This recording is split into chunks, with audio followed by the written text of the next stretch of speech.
Бажаю здоров'я, шановні українці. Сьогодні говорив з президенткою Єврокомісії Урсулою фон дер Ляєн.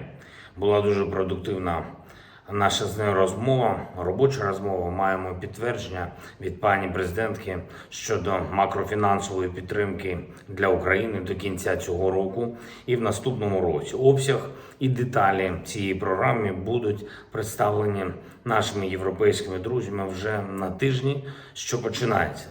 Говорили також про допомогу у відновленні нашої енергетики, енергетичної інфраструктури. Я дякую за повну підтримку наших зусиль для збереження експортної зернової ініціативи. Звичайно, обговорили сьогодні з пані Урсулою фон дер Ляєн посилення тиску на іранський режим. Його співучасть в російському терорі повинна бути покарана. І це питання ми винесемо не тільки на рівень наших традиційних партнерів.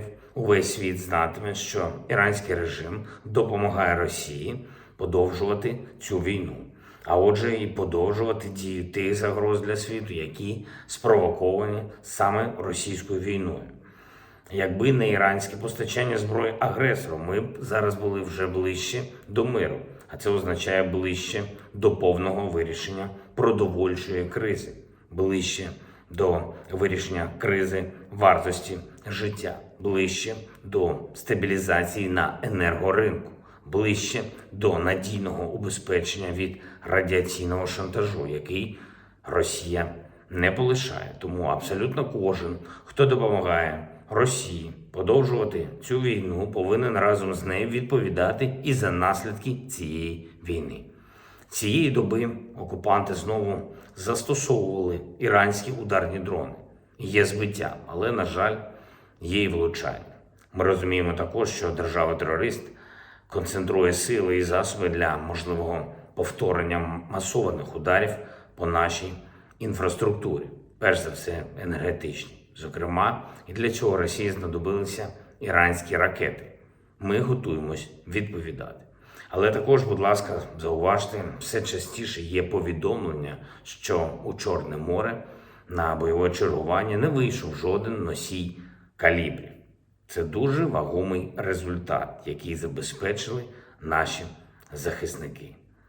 Чим менше російського Чорноморського флоту, тим безпечніше у Чорному морі. І обов'язково буде такий день, коли ми зможемо прозвітувати, що забезпечили Україні повний захист від російської загрози як на морі, так і в небі. Я впевнений в цьому. Тривають дуже жорсткі російські атаки на Донеччині.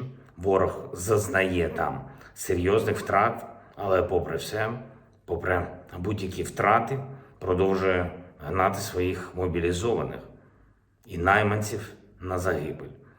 Я дякую всім нашим воїнам, які витримують цей дійсно страшний тиск, які зберігають стійкість і героїчно захищають наші позиції. А особливо я хочу відзначити сьогодні бійців 79-ї окремої десантно-штурмової бригади за хоробрість, за героїзм при обороні на Авдіївському напрямку.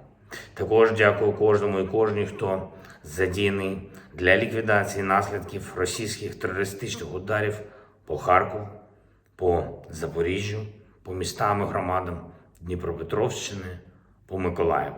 Обов'язково виженемо окупантів, обов'язково гарантуємо безпеку усім нашим містам, усім нашим громадам.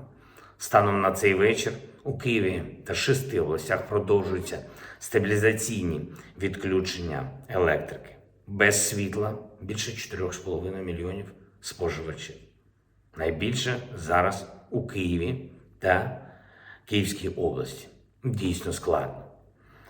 На тижні у мене була кілька спеціальних нарад з урядовцями, з представниками енергетичних компаній і вертикальних обласних адміністрацій щодо вірогідних варіантів ситуації в енергетиці.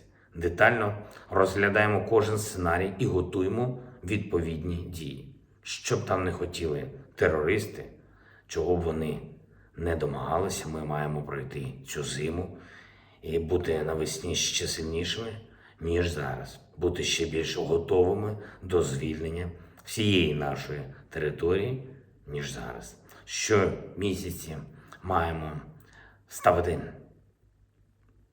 цілі, складні цілі і, проходячи через них, ставати міцніше, ще міцніше. Слава усім, хто воює і працює заради нашої перемоги. Дякую всім, хто допомагає. Слава Україні!